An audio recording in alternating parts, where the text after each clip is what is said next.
مجلس، پس پردہ بیٹھی ہوئی مائیں اور بہنوں، السلام علیکم ورحمۃ اللہ وبرکاتہ۔ راستہ چلنے والوں کا راستہ تمام ہو، راستہ چلنے والوں کا راستہ تمام ہو، پردے میں آنے والیوں کو میرا سلام ہو۔ وَقُلْ لِلْمُؤْمِنَاتِ يَغْضُضْنَ مِنْ أَبْصَارِهِنَّ وَيَحْفَظْنَ فُرُوجَهُنَّ وَلَا يُبْدِينَ إِلَّا مَا ظَهَرَ وَلْيَضْرِبْنَ بِخُمُرِهِنَّ عَلَى جُيُوبِهِنَّ۔ آج میں نے جس آیت کریمہ کی آپ کے سامنے تلاوت کی ہے، یہ سورہ نور کی آیت ہے۔ اس میں اللہ رب العزت نے مومن عورتوں کے لیے بڑی اہم ہدایت فرمائی ہے، جسے آج میں اس محفل میں آپ کے سامنے پیش کرنا چاہتی ہوں۔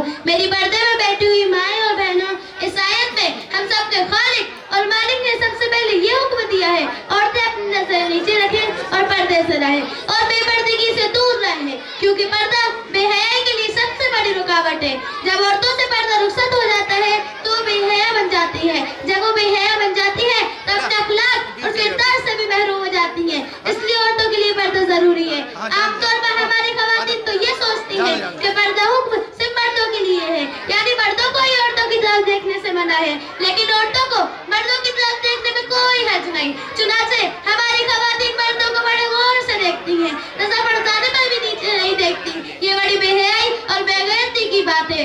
اللہ کے رسول حضرت محمد صلی اللہ علیہ وسلم نے فرمایا، پہلی نگاہ نامحرم اجنبی شخص پر پڑ جانے پر معاف ہے اور دوسری نگاہ پڑ جانے پر مواخلہ ہوگا۔ حضرت رابعہ بصریہ رحمۃ اللہ علیہا بہت بڑے درجے کی خواتین صالحہ گزری ہیں، یہ بڑی متقیہ پرہیزگار عورت تھی۔ مسلمان عورتوں، کیا آپ کو معلوم ہے انہیں اتنے بڑے درجات کیسے ملے، یہ اتنے بڑے مقام پر کیسے پہنچی، یہ تاریخ روشن باب کیسے بنی؟ یاد رکھو، انہوں نے اپنے سبق میں تقوی کی بنیاد پر حاصل کیا، انہوں نے گناہوں سے پرہیز کیا، اللہ کی بندگی کو اختیار کیا، پردہ اختیار کیا اور گناہوں سے بچی۔ ایک مرتبہ اچانک ایک نامحرم اجنبی شخص پر ان کی نگاہ پڑ گئی، تمہارے خوف کی اتنے زور سے گری، کسی کا ہاتھ ٹوٹ گیا اور کافی دیر تک بے ہوش رہی۔ جب ہوش آیا تو کہنے لگی، مجھے ہاتھ ٹوٹ جانے کا کوئی غم نہیں، اگر غم ہے تو اس نامحرم اجنبی شخص پر نظر پڑ جانے کا۔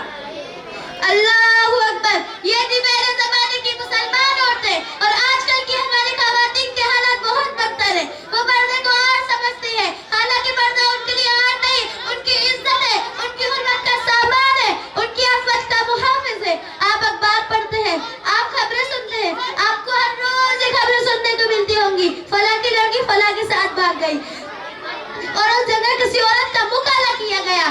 آپ کو یہ بھی سننے کو ملتا ہوگا، عورت اپنے ماں باپ کی عزت کو اچھال کر خاک میں ملا رہی ہے، کورٹ میرج کر رہی ہے، بوائے فرینڈ کے ساتھ معاشرہ کرتے انہیں چیلنج کر رہی ہے۔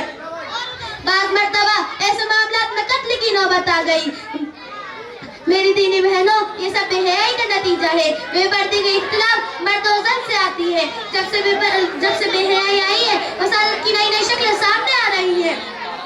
محترم خواتین، میں آپ کو بتا کے چلوں، کیسے بے حیائی کے نتیجوں میں آج کل کی ہماری خواتین نئی نئی ڈیزائن کے لباس استعمال کر رہی ہیں، جس میں روحانیت خوب جھلکتی ہے۔ یاد رکھو، ایسا لباس پہننا اسلام میں جائز نہیں۔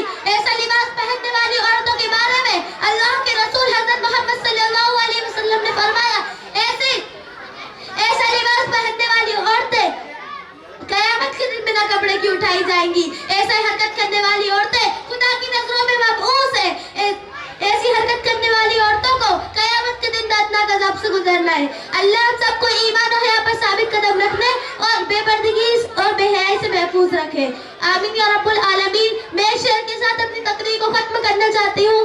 کٹا دیں گی سر اپنا مگر سجدہ نہ چھوڑیں گی، کٹا دیں گی سر اپنا مگر سجدہ نہ چھوڑیں گی، بیٹیاں ہیں امت مسلمہ کی کبھی پردہ نہ چھوڑیں گی۔ اب علینا الا البلاغ۔ السلام علیکم ورحمۃ اللہ۔ ماشاءاللہ ماشاءاللہ، یہ تھی حمیرہ بنت مفتی انعام صاحب، جو اس مدرسے کے بانی موانی ہیں، اور یہ مکتب کو ماشاءاللہ بہت ہی اچھے انداز میں چلا رہے ہیں، اور انہی کی دعوت کے اوپر ہمارے صدر محترم حضرت مولانا